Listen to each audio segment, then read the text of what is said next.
الحمدللہ والصلاۃ والسلام علی رسول اللہ اما بعد۔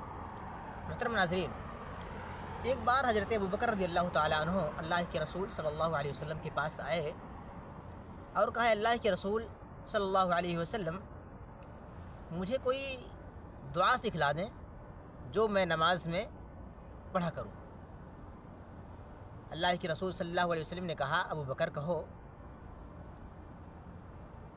اللہم انی ظلمت نفسی ظلما کثیرا ولا یغفر الذنوب الا انت فاغفر لی مغفرۃ من عندک وارحمنی انک انت الغفور الرحیم۔ اللہ کے رسول صلی اللہ علیہ وسلم نے کہا، اے ابو بکر، یہ دعا نماز میں پڑھا کرو۔ یہ بہت ہی خوبصورت اور جامع دعا ہے۔ اس میں بندہ اپنی گناہوں کا اعتراف کرتا ہے، پھر اللہ رب العالمین کی وحدانیت کا اقرار کرتا ہے، پھر اللہ رب العالمین کے سامنے تذلل و افتقار کا اظہار کرتا ہے۔ اس دعا کا مطلب یہ ہے کہ اللہ رب العالمین، بندہ کہتا ہے، اللہم انی ظلمت نفسی، اے اللہ رب العالمین، میں نے اپنے نفس پر ظلم کیا ہے، بہت ظلم کیا ہے۔ اور کس طرح سے؟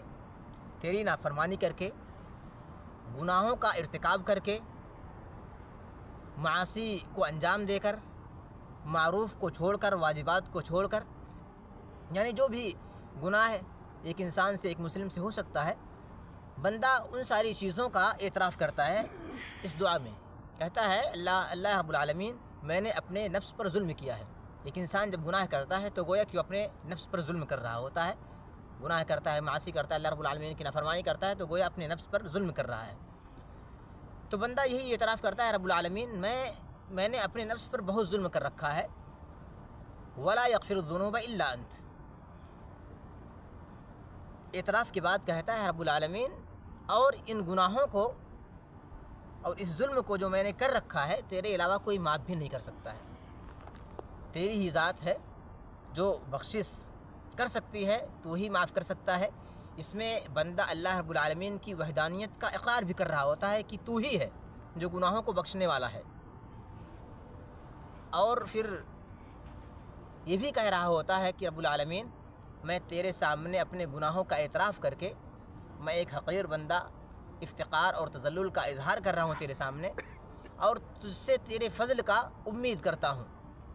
ولا یغفر الذنوب الا انت فاغفر لی، رب العالمین تو مجھے بخش دے اور اپنے فضل سے مجھے جنت عطا کر، اپنی رحمت عطا کر۔ اور اس حدیث میں ایک دوسری بات جو غور کرنے کی ہے وہ یہ کہ انسان تقوی، پرہیزگاری میں جس بھی بلندی کو پہنچ جائے، اس سے گناہوں کا ارتکاب ممکن ہے، شیطان کے بہکاوے میں، جھانسے میں آ سکتا ہے، اس سے گناہیں ہوں گی۔ بندہ جتنا بھی پرہیزگار، متقی اور گناہوں سے بچنے کی کوشش کر لے، لیکن شیطان انسان کو اپنے جھانسے میں لے کر اس سے معاصی اور گناہوں کا ارتکاب کروا ہی دیتا ہے۔ جیسا کہ حضرت ابوبکر صدیق رضی اللہ تعالیٰ عنہ، جو کہ انبیاء کے بعد سب سے افضل ترین شخصیت ہیں، ان سے جب گناہوں کا ارتکاب تصور کیا جا سکتا ہے تو ایک عام بندے سے بدرجہ اولیٰ کیا جا سکتا ہے۔ تو انسان جس بھی مرتبے کو پہنچ جائے، اپنے تقوی میں، پرہیزگاری میں، خوف میں، خشیت میں، اس سے گناہ لا محالہ ہو ہی جائے گا۔ تو اس دعا میں بندہ اللہ رب العالمین سے انہی گناہوں کی مغفرت طلب کرتا ہے، اللہ رب العالمین کی رحمت کی امید رکھتا ہے۔ اللہ رب العالمین سے گویا بندہ کہہ رہا ہوتا ہے، رب العالمین میرے گناہوں کو بخش کر مجھے جہنم سے نجات دے، اور اپنا فضل عطا کر مجھے جنت میں داخلہ عطا کر دے۔ اللہ رب العالمین ہمارے گناہوں کو بخشے اور ہم تمام لوگوں کو جنت میں اعلیٰ مقام عطا فرمائے۔ آمین۔ وآخر دعوانا الحمدللہ رب العالمین۔